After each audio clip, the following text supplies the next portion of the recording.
Dear guys, तो Haryana GK की आज की हमारी जो वीडियो है इसमें देखो हमारा जो नेक्स्ट क्वेश्चन है। हरियाणा में राजमार्गों और बंजर भूमि पर खालिस्तान के पेड़ लगाए जाते हैं, तो किसके पेड़ लगाए जाते हैं भाई? हरियाणा में जो राजमार्ग यानी सड़कों के किनारे जो खाली ज़मीन है और जो बंजर भूमि है, यूकेलिप्टस के पेड़ लगाए जाते हैं।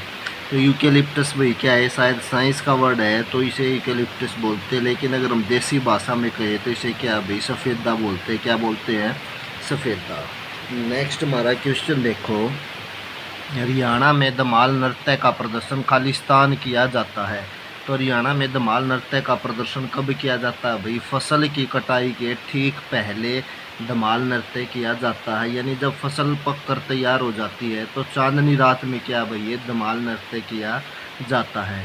और एक नृत्य भाई विवाह के अवसर पर किया जाता है, तो वो कौन सा नृत्य होता है? वो होता है भाई खोड़िया नृत्य। विवाह के अवसर पर कौन सा नृत्य किया जाता है? खोड़िया नृत्य। नेक्स्ट देखो भाई, तार उपकरण जिसमें एक तार होता है और जिसे उंगलियों की मदद से बजाया जाता है। तो जिसमें एक तार होता है उसे हम क्या बोलेंगे? इकतारा या एकतारा बोलते हैं। तो इकतारा क्या होता है? देखो ये 1 मीटर बांस के टुकड़े का बना होता है, सिर पर तुम्बा लगा होता है। इसके सिर पर क्या लगा होता है? तुम्बा। और उसमें क्या होता है भाई? एक तार होता है। तो एक तार के कारण इसे हम क्या बोलते हैं? इकतारा बोलते हैं। ये जितने भी हमारे ये वाद्य यंत्र हैं, ठीक है, यानी क्या बोलते हैं इंग्लिश में? प्लेइंग इंस्ट्रूमेंट बोलते हैं इनको, और हिंदी में वाद्य यंत्र। नेक्स्ट देखो सारंगी। सारंगी क्या होती है भैया? बांस की छड़ी व किनारे पर मिट्टी के गोल बर्तन से बनता है। बांस की एक छड़ी और एक किनारे पर मिट्टी के कौन सा? गोल बर्तन से बनता है। उसके बाद आ गया डफ। यह थाल के आकार का खाल से मढ़ा हुआ एक बाग है, ठीक है। क्या भाई? खाल से मढ़ा हुआ एक बाग है और धमाल नृत्य में इसका प्रयोग होता है। डफ का कौन से नृत्य में प्रयोग करते हैं भाई? धमाल नृत्य में इसका प्रयोग करते हैं। नेक्स्ट देखो दो तारा। तो ये जो दो तारा है भाई क्या है? ये 2 तारों वाला यंत्र है। तो इससे हमें पता चलता 2 तारों वाले यंत्र को क्या बोलते हैं भाई? 2 तारा। और 1 तार वाले यंत्र को एक तारा। तो ये हमारे सभी क्या थे? वाद्य यंत्र थे। नेक्स्ट क्वेश्चन देखो। भगवत गीता का संकलन द्वारा खालिस्तान किया गया बताया जाता है। तो जो भगवत गीता भी हमारी है क्या? धार्मिक पुस्तक है। इसका जो संकलन किया गया है वो किसके द्वारा किया गया है? वेद व्यास के द्वारा। किसके द्वारा किया गया है? वेद व्यास के द्वारा। तो ये जो भगवत गीता और महाभारत का संकलन महर्षि वेद व्यास ने किया था। और महाभारत एक तो में से क्या है भाई? महाभारत के नाम से जानते हैं, और इस महाभारत का दूसरा नाम क्या है? जय संहिता नाम है। अब मैं ऋषि वेद व्यास के बारे में देखो। ऋषि पराशर का सरस्वती की संतान थे। एक ऋषि हुए हैं जिनका नाम था पराशर, और सरस्वती की क्या थी भी? ये महर्षि वेद व्यास संतान थे। सत्यवती का राजा शांतनु से विवाह से पहले ऋषि पराशर से उत्पन्न हुए थे। यानी सत्यवती का राजा शांतनु से विवाह से पहले ही ये ऋषि पराशर से उत्पन्न हुए थे महर्षि वेद व्यास। तो ये जितने भी क्वेश्चन भाई कराए जा रहे हैं एग्जाम में से क्या है? इम्पोर्टेंट क्वेश्चन, और ये क्या अलग अलग टॉपिक से उठाई हुई है। तो इसमें आपकी हरियाणा जीके की क्या भाई कंप्लीट क्या हो जाएगी? रीजनिंग हो जाएगी, वो रिवीजन हो जाएगी। तो क्या है नेक्स्ट हमारा क्वेश्चन देखो। कौरवों द्वारा कह लो कौरवों द्वारा उपजाई गई भूमि कहलाती है। तो कौरवों द्वारा उपजाई गई भूमि को आदि रूपा कहा जाता है। आदि रूपा इसे क्यों कहा जाता है? देखो महाभारत काल से पहले कौरवों ने कुरुक्षेत्र के आसपास, यानी जो कौरव थे उन्होंने कुरुक्षेत्र के आसपास जो भूमि को उपजाऊ बनाया, यानी जिस भूमि को उन्होंने उपजाऊ बनाया उसे किस नाम से जाना जाता है? आदि रूपा कहते हैं। क्या कहते हैं भाई? आदि रूपा। नेक्स्ट क्वेश्चन हमारा, किस प्रकार की मृदा की जल धारण करने की क्षमता सर्वाधिक होती है? तो कौन सी मिट्टी अभी जो सबसे ज़्यादा जल का अवशोषण कर लेती है, अपने अंदर सोख लेती है? चिकनी मिट्टी।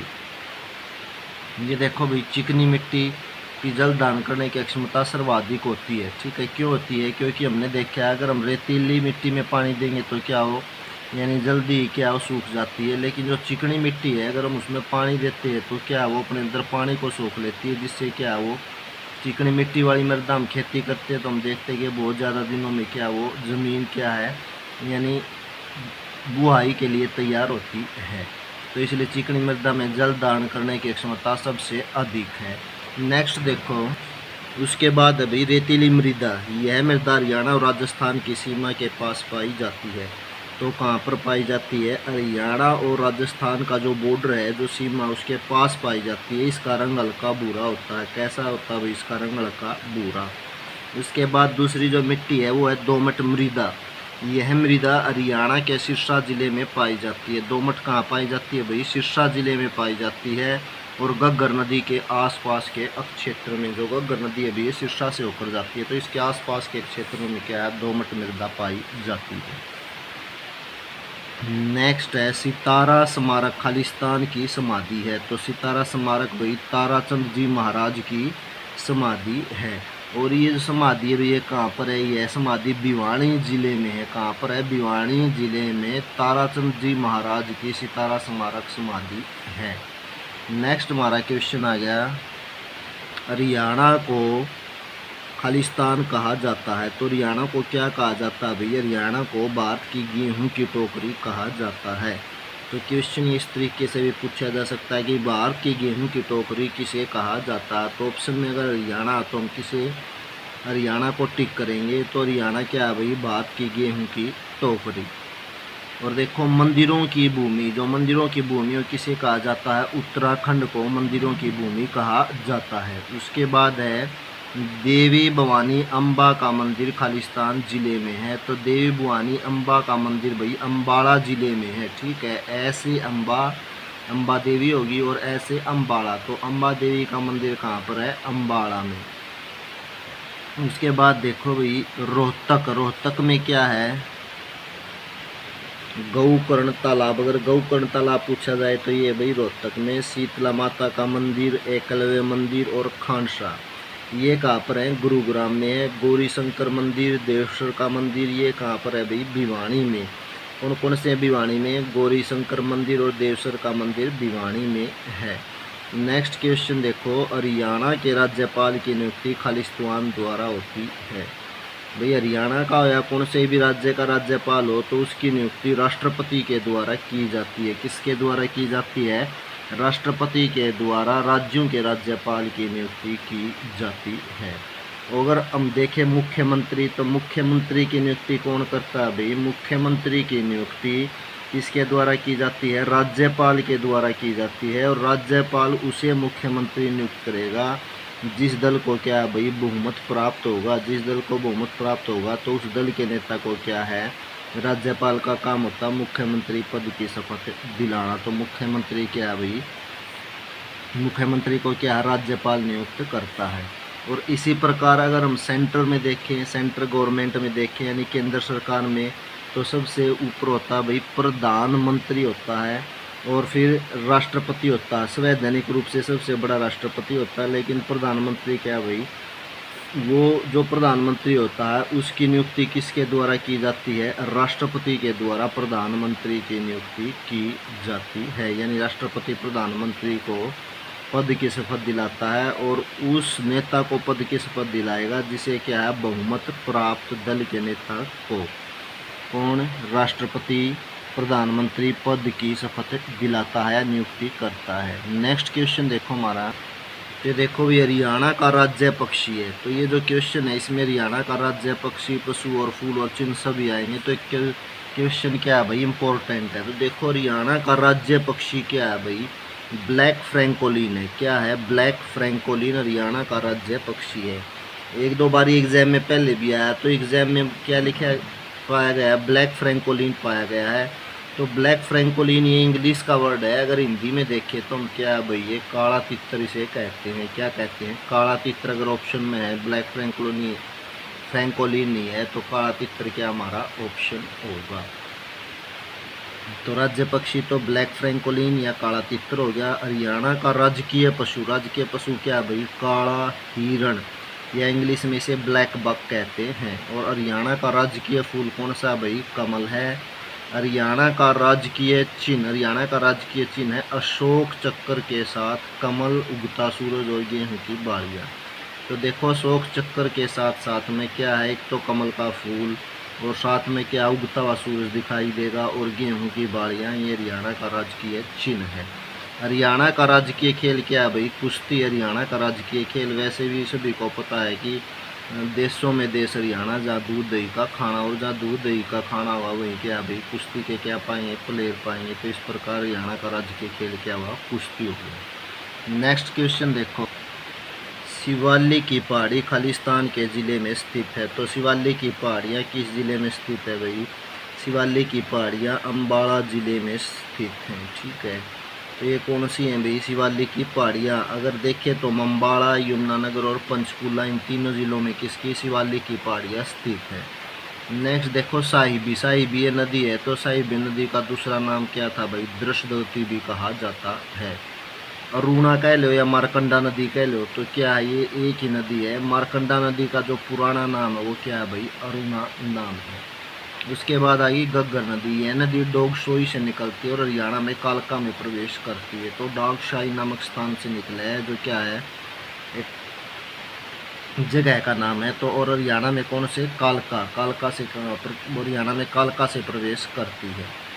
नेक्स्ट देखो, हरियाणा की राजधानी है, हरियाणा की राजधानी है भाई चंडीगढ़। ये हरियाणा की नहीं बल्कि किसकी, पंजाब की भी राजधानी है। तो जो चंडीगढ़ है भाई ऐसी राजधानी है जो हरियाणा और पंजाब दोनों राज्यों की क्या है भाई ये राजधानी है। और 1 नवंबर 1966 को हरियाणा और पंजाब की क्या है भाई ये संयुक्त राजधानी बनाई गई थी, क्योंकि 1 नवंबर 1966 को हरियाणा पंजाब से अलग हुआ था। तो पंजाब से जब हरियाणा अलग हुआ तो उस टाइम भाई हरियाणा में कितने ज़िले थे, 7 ज़िले थे। ठीक है, तो 7 ऐसे ज़िले हैं जिनका स्थापना दिवस 1 नवंबर 1966 है।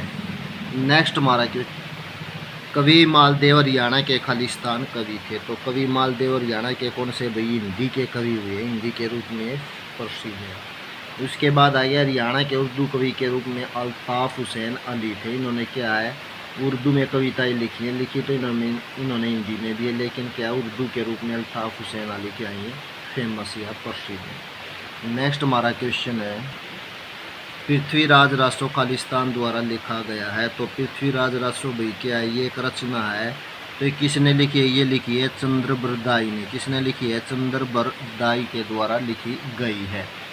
नेक्स्ट देखो, सूरसागर, सूरसागर किसने लिखी है, सूरदास की रचना है।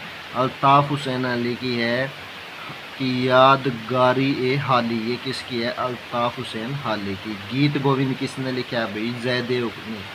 रचना है या लिखना हुई एक के बात है, इनकी क्रिएशन है यानी रचना है। तो गीत गोविंद जयदेव की है। नेक्स्ट देखो, हरियाणा नगर निगम संशोधन विधेयक खालिस्तान वर्ष के दौरान पारित किया गया। तो हरियाणा नगर निगम ये एक विधेयक था भाई, संशोधन किस वर्ष के दौरान किया गया था हरियाणा नगर निगम में, ये किया गया था 2016 में। कब किया गया था, 2016 में ये क्या है विधेयक पारित हुआ था। नेक्स्ट देखो, हरियाणा में कुल नगर निगम कितने हैं भाई, फिलहाल 11 हैं।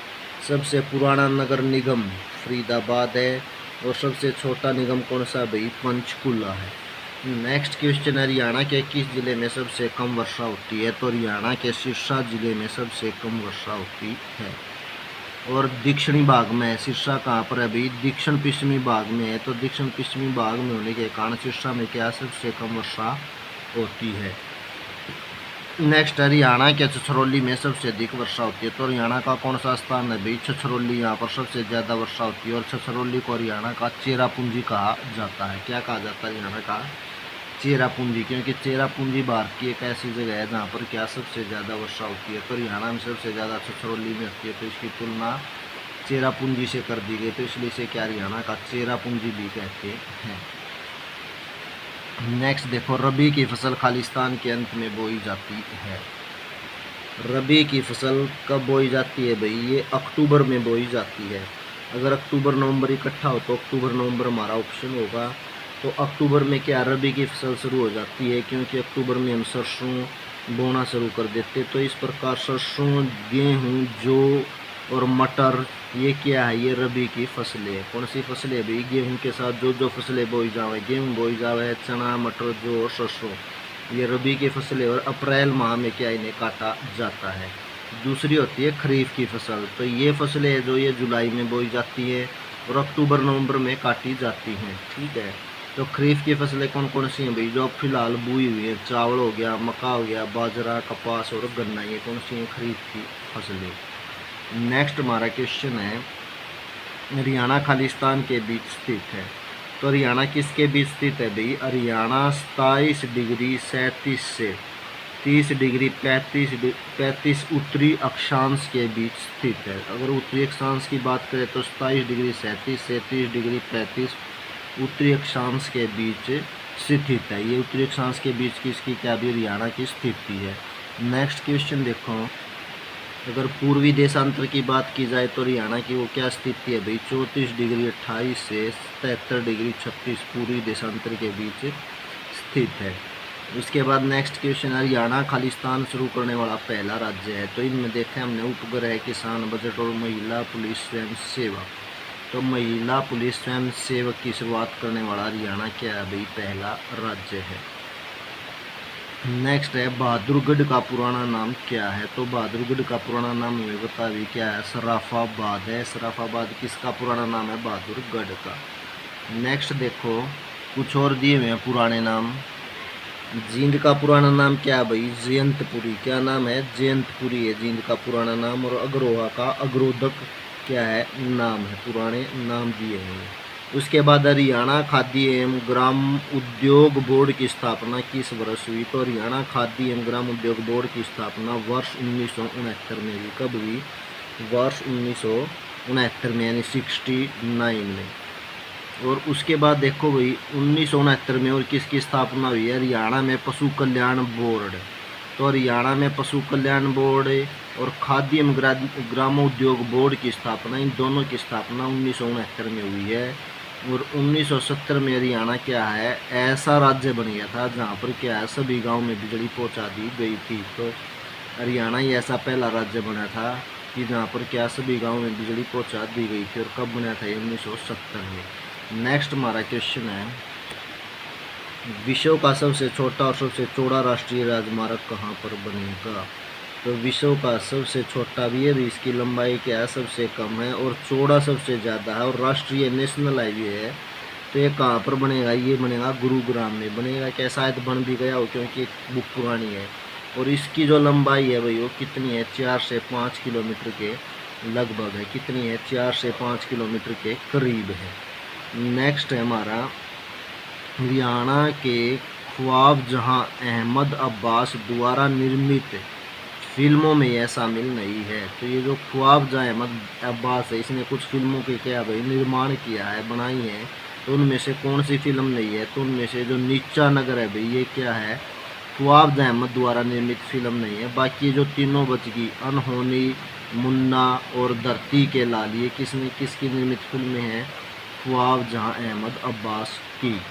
नेक्स्ट हमारा क्वेश्चन है, प्राणप्रस्थ निम्नलिखित जिले में से किसका नाम है? तो प्राणप्रस्थ किसका नाम है भाई? पाणप्रस्थ किसका नाम है? पानीपत का। किसका नाम है? पानीपत का। और देखो नेक्स्ट, पाणप्रस्थ, पनपत और बुनकरों का शहर, ये तीनों पानीपत के नाम है भाई। फिर आएगी धर्मनगरी और स्थानेश्वर, ये किसके हैं? कुरुक्षेत्र के नाम है। धर्मनगरी क्यों है? क्योंकि यहाँ पर जो वही श्री कृष्ण ने उन्होंने अर्जुन को गीता का उपदेश दिया गया था, यानी धर्म की बात बताई थी। तो ये इसलिए इसका नाम क्या पड़ गया? धर्मनगरी। नेक्स्ट है सोनीपत। सोनीपत को क्या कहते हैं? सोनप्रस्थ और एजुकेशन सिटी। कैथल आ गया। उसके बाद कैथल का क्या भाई? कपिल स्थल और गुरुद्वारों का शहर। क्या है? कपिल स्थल और गुरुद्वारों का शहर किसे कहते हैं? कैथल को। नेक्स्ट देखो, हरियाणा के किस जिले में अधिकतम वन क्षेत्र उपलब्ध हैं? तो ऑप्शन में हमने देखा भाई यमुनानगर, हिसार, रोहतक और जींद। अगर इन चार ऑप्शनों में देखें तो यमुनानगर में क्या सबसे अधिक वन क्षेत्र उपलब्ध है। नेक्स्ट देखो, नीचे दे दिया हरियाणा में सर्वाधिक वन है। सर्वाधिक वन कहाँ पर है? पंचकूला में। अगर सभी जिलों की बात की जाए तो पंचकूला में क्या है भाई? सबसे ज़्यादा वन है। और दूसरे नंबर पर कौन आता है? यमुनानगर का स्थान दूसरे नंबर पर है। उसके बाद देखो, राज्य में सबसे कम वन, तो सबसे कम वाले वन वाले जिले वही कौन है? पानीपत और फतेहाबाद है। नेक्स्ट हमारा क्वेश्चन है, निम्नलिखित में से कौन सी हरियाणा की मुख्य फसल नहीं है? तो मुख्य फसल कौन सी नहीं है भाई? चाय नहीं है, क्योंकि मेरे पता चाय कहाँ पर होती है? ये पहाड़ी एरिया में होती है। तो हरियाणा में क्या पहाड़ी एरिया कम है, तो इसलिए चाय क्या है यहाँ की मुख्य फसल नहीं है। बाकी गेहूँ, गन्ना और चावल, ये तीनों हरियाणा की क्या है? मुख्य फसलें हैं।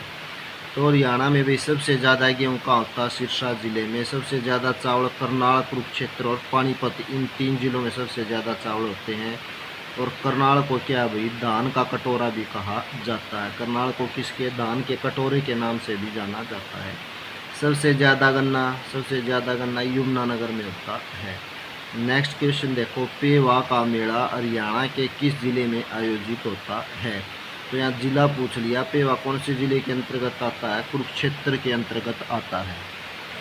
तो कुरुक्षेत्र में भाई पेवा का मेला कहाँ पर है, कुरुक्षेत्र में। सूर्य ग्रहण मेला पूछा है, बैसाखी मेला पूछा है, देवी का मेला पूछा है। तो ये सभी मेले कहाँ पर हैं भाई, ये हैं कुरुक्षेत्र में। कहाँ पर है, कुरुक्षेत्र में। नेक्स्ट देखो सिरसा, सिरसा में कौन कौन से मेले लगते हैं, तीजों का मेला, गणगौर का मेला, रामदेव जी का मेला। तो ये कहाँ पर, सिरसा में। पानीपत में देखो कौन कौन से, कलंदर की मज़ार का मेला लगता है, शिवरात्रि का मेला कहाँ पर लगते हैं, दोनों पानीपत में। करनाल में देखो गोगा पीर का मेला, पराशर का मेला और छड़ियों का मेला, ये कहाँ पर लगते हैं भाई, करनाल में। नेक्स्ट हमारा क्वेश्चन है, प्रसिद्ध कवि ख्वाजा अल्ताफ हुसैन अली किसके शिष्य थे। तो ये किसके शिष्य थे भाई, ये थे मिर्ज़ा गालिब के। किसके शिष्य थे, प्रसिद्ध कवि हुए हैं ख्वाजा अल्ताफ हुसैन अली, ये मिर्ज़ा गालिब के शिष्य थे। या कह लो इनका गुरु कौन था, ख्वाजा अल्ताफ हुसैन अली का मिर्ज़ा गालिब। और इनका जन्म कहाँ पर हुआ भाई, पानीपत में हुआ। कहाँ पर हुआ है, पानीपत में। इनकी जो रचना वो क्या है, क्रिया के मजमूम यादगार गालिब। ठीक है, ये इनकी क्या भाई रचनाएं हैं। नेक्स्ट देखो, चंदगी राम विख्यात है। तो चंदगी राम किसके लिए विख्यात है भाई, खिलाड़ी के रूप में चंदगी राम विख्यात है। तो कौन से खेल से संबंधित है भाई, ये जो चंदगी राम है ये कुश्ती से संबंधित है। कौन से खेल से, कुश्ती से संबंधित हैं। और कहाँ से, ये हिसार से हैं। स्वतंत्रता सेनानी के रूप में किसे, पंडित नेकीराम शर्मा को जाना जाता है। किसान नेता के रूप में छोटू राम और ताऊ देवीलाल, ये दोनों क्या भाई किसान नेताओं के रूप में विख्यात हैं। और अल्ताफ हुसैन अली क्या है, कवि के रूप में विख्यात हैं। नेक्स्ट हमारा क्वेश्चन है, Haryana dairy development cooperative federation limited के उत्पाद बाजार में किस ब्रांड के नाम से बिकते हैं। तो Haryana dairy development cooperative federation है, तो इसके जो उत्पाद हैं वे किसके ब्रांड से भाई, विट्टा के नाम से। किसके नाम से, विट्टा के नाम से बिकते हैं। तो ये विट्टा के जो प्लांट है, जींद, सिरसा, भिवानी, अम्बाड़ा। तो यहाँ पर है ये विट्टा कहाँ पर है, जींद, सिरसा, भिवानी और अम्बाड़ा में है। नेक्स्ट क्वेश्चन है हमारा, प्लेटो ऑफ जाट ट्राइब। ट्राइब क्या है भाई, ये कास्ट होती है, जाति होती है ना। प्लेटो ऑफ जाट ट्राइब के रूप में किसे वर्णित किया गया है। तो प्लेटो ऑफ जाट ट्राइब के रूप में सूरजबान को क्या है भाई वर्णित किया गया है। ये क्या हुए हैं, जाटों के अफलातून कह लो, या प्लेटो ऑफ जाट ट्राइब के नाम से इन्हें जाना जाता है, किसे, सूरजबान को। नेक्स्ट हमारा क्वेश्चन है, हरियाणा की प्रसिद्ध खिलाड़ी गीता जुत्सी संबंधित है। तो हरियाणा के एक फेमस खिलाड़ी हुए हैं गीता जुत्सी। तो कौन से खेल से जुड़ी हुई हैं, एथलेटिक्स से। कौन सी से भाई, एथलेटिक्स से। तो एथलेटिक्स में देखो और कौन कौन से खिलाड़ी हैं, एथलेटिक्स में सीमांतिल, नीरज चोपड़ा और गीता जुत्सी, ये कौन से खिलाड़ी है भाई, एथलेटिक्स के हैं। उसके बाद आ गया भारोत्तोलन। भारोत्तोलन में कौन है, कर्णम मल्लेश्वरी है भाई। शतरंज में कौन है, युजवेंद्र चहल। और युजवेंद्र चहल किसके भाई, क्रिकेट के भी खिलाड़ी हैं। नेक्स्ट है, चौधरी चरण सिंह कृषि विश्वविद्यालय की स्थापना किस वर्ष हुई। तो चौधरी चरण सिंह कृषि विश्वविद्यालय की स्थापना 1970 में हुई। और इसकी स्थापना कहाँ पर हुई थी, हिसार में 1970 में। नेक्स्ट क्वेश्चन देखो, हरियाणा के लाखन माजरा गांव में कौन सा धार्मिक एवं ऐतिहासिक स्थल है। तो हरियाणा के लाखन माजरा भी कहाँ पर पड़ता है, लाखन माजरा पड़ता है भाई, ये जींद से रोहतक रोड के ऊपर पड़ता है। तो इसमें कौन सा ऐतिहासिक व धार्मिक स्थल है, गुरुद्वारा मंजी साहिब। क्योंकि यहाँ पर भी जो गुरु थे, सरदारों के जो गुरु थे हमारे यानी सिख धर्म के उस टाइम, तो वे क्या भाई यहाँ जाते हुए क्या उन्होंने विश्राम किया था। तो इसलिए जिस जगह पर उन्होंने विश्राम किया उसका नाम दर दिया है गुरुद्वारा मंजी साहिब। तो लाखन माजरा गांव में है ये गुरुद्वारा मंजी साहिब। नेक्स्ट देखो, सूर्यकुंड मंदिर। सूर्यकुंड मंदिर कहाँ पर है, यमुनानगर में है। संत मीर शाह की मज़ार कहाँ पर है, फतेहाबाद में है। नेक्स्ट है, प्रसिद्ध फल्गु मेला किस स्थान पर आयोजित होता है। प्रसिद्ध फल्गु मेला कहाँ पर होता है भाई? ये फै से फल्गु और फै से फरल, कहाँ पर? फरल। फरल कहाँ पर? ये कैथल में। तो कैथल के फरल नामक स्थान पर प्रसिद्ध फल्गु का मेला आयोजित होता है। नेक्स्ट क्वेश्चन देखो, तो नेक्स्ट पॉइंट है भाई, देखो इसमें दिया हुआ तरावड़ी। तरावड़ी कहाँ पर पड़ता है? करनाल में। तो ये दो युद्ध हुए हैं, तरावड़ी के युद्ध पृथ्वीराज चौहान और मोहम्मद गोरी के बीच दो ऐतिहासिक युद्ध हुए हैं। तो तरावड़ी या तराइन के युद्ध के नाम से जाने जाते हैं। तो ये तराइन या तरावड़ी अब किस क्षेत्र के अंतर्गत आता है? करनाल के अंतर्गत आता है। फतेहाबाद, फतेहाबाद में क्या अभी दशहरे क्या मेला कहाँ पर लगता है? फतेहाबाद में लगता है। नेक्स्ट है, हरियाणा सरकार ने सजावटी मत्स्य प्रजनन केंद्र किस जिले में स्थापित करने का निर्णय लिया है? तो हरियाणा सरकार ने सजावटी मत्स्य प्रजनन केंद्र झज्जर जिले में, कौन से जिले में भाई? झज्जर जिले में क्या है, इसको स्थापित करने का निर्णय लिया गया है। नेक्स्ट हमारा क्वेश्चन है, हरियाणा का निम्नलिखित में से कौन सा जिला खनिज संसाधनों में सर्वाधिक प्रसिद्ध है? तो कौन सा भाई? महेंद्रगढ़ जिला क्या है? खनिजों के लिए सबसे अधिक प्रसिद्ध है। और महेंद्रगढ़ को खनिजों की नगरी के नाम से भी जाना जाता है। किसके नाम से? खनिजों की नगरी या खनिजों के शहर के नाम से भी इसे क्या भाई जाना जाता है, क्योंकि यहाँ पर सबसे ज़्यादा खनिज पाए जाते हैं। कौन कौन से पाए जाते हैं? संगमरमर, क्वार्ट्ज, तांबा, आयस्क, मैंगनीज, मार्बल पत्थर मुख्य रूप से यहाँ पाए जाते हैं। उसके बाद देखो, हरियाणा के सर्वाधिक लंबी सेवा में रहने वाले राज्यपाल थे, यानी सबसे अधिक लंबे समय तक जिन्होंने राज्यपाल के रूप में कार्यभार संभाला, कौन थे भाई? वीरेंद्र नारायण चक्रवर्ती। ठीक है, इन्हें VN चक्रवर्ती भी लिखा पा सकता है, VN चक्रवर्ती, या BN भी हो सकता है भाई, कहीं वीरेंद्र लिख देते हैं, कहीं वीरेंद्र। तो वीरेंद्र नारायण चक्रवर्ती के हमारा ऑप्शन होगा। उसके बाद देखो, सबसे छोटा जो कार्यकाल है राज्यपाल के रूप में हरियाणा में किसका रहा है? सबसे छोटा कार्यकाल रहा भाई ओम प्रकाश वर्मा का राज्यपाल के रूप में। और प्रथम राज्यपाल कौन थे? ये रिपीट क्वेश्चन हुआ, धर्मवीर थे। नेक्स्ट देखो, श्याम सतसई लिखने वाले भिवानी के कवि का नाम क्या है? तो श्याम सतसई लिखने वाले भिवानी के कवि का नाम है भाई तुलसीदास शर्मा दिनेश। कौन सी रचना इनकी? श्याम सतसई। तो और इनकी जो अन्य रचनाएं हैं वे कौन कौन सी हैं? वे देखो, अन्य रचनाएं हैं इनकी सत्याग्रही। कौन सी है? सत्याग्रही, प्रहलाद, भगत भारती और मीरा मतवाली। ये किसकी रचनाएं हैं? ये हैं भाई तुलसीदास शर्मा दिनेश की। और ये कहाँ से रिलेटेड है? ये भिवानी से हैं शायद। तुलसीदास शर्मा कहाँ से हैं? भिवानी से। नेक्स्ट देखो, गड्डी सांपला में किस स्वतंत्रता सेनानी का जन्म हुआ है? सर छोटू राम का। किसका है भाई? सर छोटू राम का गड्डी सांपला में क्या है? जन्म हुआ है।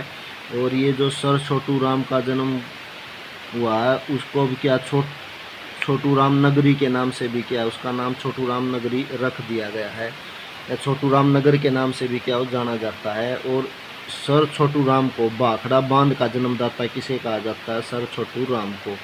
इनका जो जन्म है भाई वो कब हुआ था? इनका जन्म हुआ था 24 नवंबर 1881 को। कब हुआ? 24 नवंबर 1881 को। तो सर छोटू राम देखो भाई, ये किसानों के नेता हुए हैं। गड्डी सांपला गांव में इनका जन्म हुआ है। और भाखड़ा बांध का जन्मदाता जिन्हें माना जाता है 24 नवंबर 1881 को इनका जन्म हुआ। और जो गड्डी सांपला उसे क्या है भाई अब, यानी छोटू राम नगर के नाम से भी जाना जाता है। नेक्स्ट क्वेश्चन देखो, इसी से रिलेटेड कुछ फैक्ट हैं। देखो, दीनदयाल शर्मा। दीनदयाल शर्मा का जन्म हुआ था 1863 में। और कहाँ पर हुआ था? झज्जर में हुआ था। उसके बाद देखो, चौधरी देवीलाल। इनका जन्म सिरसा जिले के तेजाखेड़ा गांव में हुआ था। यानी कौन से गांव के? चौधरी देवीलाल सिरसा जिले में पड़ता है तेजाखेड़ा गांव, तो वहाँ पर इनका जन्म हुआ था। ये भारत के उप प्रधानमंत्री भी रह चुके हैं। ठीक है, क्या रह चुके हैं भाई? भारत के उप प्रधानमंत्री भी रह चुके हैं। और भाई ये क्या है? कृषि नेता के रूप में भी विख्यात है। लाला लाजपत राय। लाला लाजपत राय का जन्म दिया। इनका जन्म स्थान तो भैया पंजाब, जो अब पाक में पड़ता है। कहाँ पर है? अब पाक में। और इनकी जो कर्म भूमि है कहाँ? वो हिसार। यानी हिसार में इन्होंने क्या, अपने जो भी कर्म भूमि इनकी हिसार मानी जाती है, क्योंकि ये भी एक स्वतंत्रता सेनानी हुए हैं जिन्होंने क्या भाई स्वतंत्रता संग्राम में बढ़ चढ़ कर भाग लिया था। और हिसार से इन्होंने क्या महत्वपूर्ण भूमिका निभाई थी। नेक्स्ट क्वेश्चन देखो, और लास्ट का क्वेश्चन हमारा है, राजा हर्षवर्धन के समय हरियाणा का कौन सा नगर वैभव संपन्न था? तो कौन सा था भाई? थानेसर। वे राजा हर्षवर्धन है, इनकी राजधानी भी क्या थी, थानेसर ही थी। थानेसर शहर जो कुरुक्षेत्र में पड़ता है। और बाण भट्ट की हर्षचरित में हरियाणा को श्रीकंठ जनपद कहा जाता है। बाण भट्ट ने एक पुस्तक लिखी है जिसका नाम है हर्षचरित। तो इसमें हरियाणा को किस नाम से जाना जाता है, श्रीकंठ जनपद कहा गया है। पंचकुला, पंचकुला का नाम 5 झरनों के नाम पर पड़ा है। 5 झरनों के नाम पर किसका नाम पड़ा है भाई, पंचकुला का। फरीदाबाद का नाम कैसे पड़ा, बाबा फरीद के नाम के कारण फरीदाबाद जिले का नाम पड़ा। नेक्स्ट देखो फतेहाबाद, फतेहाबाद फिरोज शाह तुगलक के बेटे फतेह खान के नाम पर क्या भाई इसका नाम फतेहाबाद पड़ गया। किसके नाम पर पड़ा है, फिरोज शाह तुगलक के नाम पर। किसके नाम पर, फिरोज शाह तुगलक के बेटे थे फतेह खान, उनके नाम पर क्या भाई